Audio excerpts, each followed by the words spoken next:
हमारी मनमानी नहीं चलेगी, नहीं चलेगी, नहीं चलेगी, हमारी मनमानी नहीं चलेगी, नहीं चलेगी, नहीं चलेगी। अरे चल जंगल जमीन हमारी नहीं चलेगी दोस्त तुम्हारी, अरे चल जंगल जमीन हमारी नहीं चलेगी दोस्त तुम्हारी, अरे चल जंगल जमीन हमारी नहीं चलेगी दोस्त तुम्हारी। प्रदेश सरकार मुर्दाबाद मुर्दाबाद, मुर्दाबाद, हिमालय विरोधी मुर्दाबाद। जल जंगल जमीन हमारी, नहीं चलेगी धौंस तुम्हारी। घने जंगलों के बीच गूंजती ये चीखें पहाड़ वासियों की पीड़ा को बयां करती हैं। तस्वीरें देहरादून की हैं, जहां खलंगा के जंगलों में फेंसिंग का मामला सामने आया है, जिसका विरोध करने आज स्थानीय लोग खलंगा के जंगल पहुंच गए। दरअसल देहरादून रायपुर विधानसभा क्षेत्र के अंतर्गत खलंगा के जंगल में एक चौंकाने वाला मामला सामने आया है, जहां पर भूमाफिया ने हजारों पेड़ों के बाहर 40 बीघे में तार बाड़ कर गेट लगा दिया और उसको अपनी भूमि बताने लगा। स्थानीय लोगों ने जब तारवाड़ करते हुए देखा तो उनके भी होश फाख्ता हो गए। दीपशिखा रावत बताती हैं कि जब वो मॉर्निंग वॉक करने जंगल की तरफ जा रही थीं, तभी भूमाफिया बाउंड्री वॉल कर रहा था और गेट लगा रहा था। उन्होंने जब मौके पर उनसे पूछा तो उन्होंने अपना नाम अनिल शर्मा बताया, जो गुड़गांव के निवासी हैं। कहा कि जब उन्होंने पूछा कि ये जमीन किसकी है तो उन्होंने अशोक अग्रवाल की ये पूरी भूमि बताई। इसकी सूचना जब उन्होंने वन विभाग को दी, उसी दौरान वन विभाग की टीम निरीक्षण पर आई तो उन्होंने भी ये कहकर पल्ला झाड़ दिया कि ये जमीन वन भूमि में नहीं है। जब इसका वीडियो सोशल मीडिया पर वायरल होने लगा, उसके बाद कई संगठन सक्रिय हो गए। जब विरोध होने लगा तब जाकर आज मौके पर पुलिस बल व डीएफओ वन विभाग की टीम निरीक्षण करने पहुंची।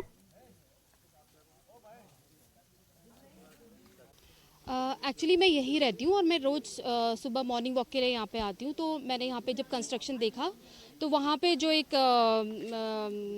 काम कर रहे थे, मैंने उनसे पूछा तो उन्होंने अपना नाम अनिल शर्मा बताया और वो गुड़गांव से थे। मेरे पूछने पे, जैसे कि आप लोगों ने वीडियो में देखा होगा, तो उनसे पूछने के बाद मुझे पता चला कि वो कोई अशोक अग्रवाल जी नाम के व्यक्ति हैं।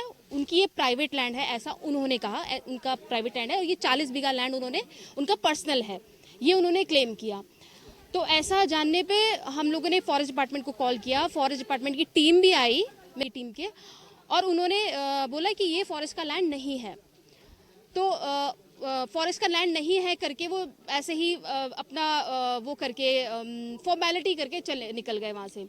तो हमारा जब भी पोस्ट वायरल हुआ, सब लोगों तक पहुंचा, उसका प्रेशर बना, रोज लोग यहाँ पे रात को इकट्ठे हुए, तो फॉरेस्ट की टीम आके उन्होंने अपना यहाँ से गेट और अपनी बैरिकेडिंग हटाया। वहीं वीडियो सोशल मीडिया पर वायरल हुआ तो सामाजिक संगठन भी सक्रिय हो गए। मूल निवासी भू कानून समिति के अध्यक्ष मोहित डिमरी अपने साथियों के साथ खलंगा पहुंचे।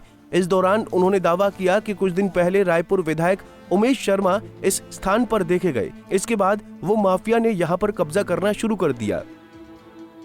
देखिए, हमारा सवाल तो इसी बात को लेकर है कि सरकार कह रही है कि हमने ज़मीनों को बचाने के लिए मजबूत भू कानून लिया है। ठीक है, सरकार कहती है कि कृषि भूमि बचाने के लिए, कृषि भूमि को बचाने के लिए सरकार ने कड़े कानून बना दिए। इसका बहुत बड़ा प्रचार प्रसार भी किया, लेकिन न हमारी कृषि भूमि बची। खेत खलियान हमारे लगातार माफिया के कब्जे में जा रहे हैं और अब जंगल भी, माफिया की नज़र जंगलों पर भी है। अभी हम खलंगा के जंगल में हैं, ये रिजर्व फॉरेस्ट है। आप यहाँ पे देखेंगे कम से कम 40 बीघा ऐसी ज़मीन है जिस पर एक माफिया द्वारा यहाँ पर पूरा कब्जा किया जा रहा है। और यहाँ आप देखेंगे, पाएंगे सैकड़ों की संख्या में पेड़ काटे गए हैं। तो हमें यार भी नहीं, जो ये पूरा घटनाक्रम हुआ है, अगर कोई यहाँ पर कब्जा कर रहा है या कोई यहाँ पर अवैध पातन कर रहा है तो इसमें भूमिका वन विभाग की है। इनके अधिकारियों की मिली भगत से ही ये काम हुआ है। और यहाँ पर लोग ये भी कह रहे हैं, स्थानीय विधायक उमेश शर्मा काऊ भी कुछ दिन पहले यहाँ पर आए थे। वहीं इस मामले में जब डीएफओ ने वन विभाग की पूरी टीम के साथ कब्जा की गई भूमि का निरीक्षण किया तो उन्होंने पाया कि ना तो माफिया के पास इसकी अनुमति है और ये भूमि रिजर्व फॉरेस्ट में आती है। ये यहाँ पे हमको जो है कल एक सूचना मिली थी कि यहाँ पे किसी निजी व्यक्ति द्वारा जो है वो फेंसिंग और गेट का निर्माण जो है वो किया जा रहा है, जिसके क्रम में आज मैं खुद ही मौके पे आया हूँ। और यहाँ पे जैसा कि हमने देखा कि एक तो जो वो निजी व्यक्ति है उसके पास में ऐसी कोई अनुमति नहीं है जिससे वो प्रूव कर सके कि वो उसकी लैंड है। बाकी हमने आज जो है एक जॉइंट इंस्पेक्शन के लिए रेवेन्यू डिपार्टमेंट की टीम को भी बुलाया था, जिससे जो है उनकी ओनरशिप का जो है वो क्लियर हो जाए। तो उसमें भी जो है अभी कार्रवाई चल रही है।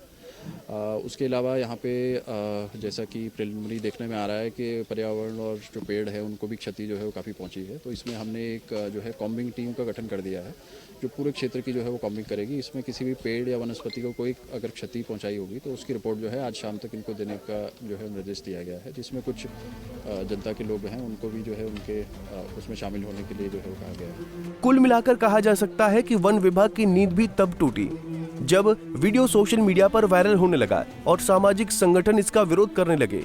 इससे पहले वन विभाग की टीम की नाक के नीचे जंगल की 40 बीघा भूमि पर कब्जा किया गया तो उन्हें पता नहीं चला। इसके साथ ही बड़ा बवाल ये भी है कि जब देहरादून के जंगलों में भूमाफिया की इतनी बड़ी हिम्मत हो सकती है तो उन इलाकों में क्या हो रहा होगा जहां किसी की नजर बहुत कम जाती हो।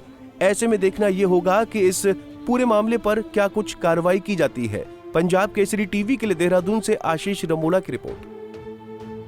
हमसे जुड़े रहने के लिए हमारे YouTube चैनल को सब्सक्राइब करें और नई वीडियो की नोटिफिकेशन के लिए बेल आइकॉन को दबाएं।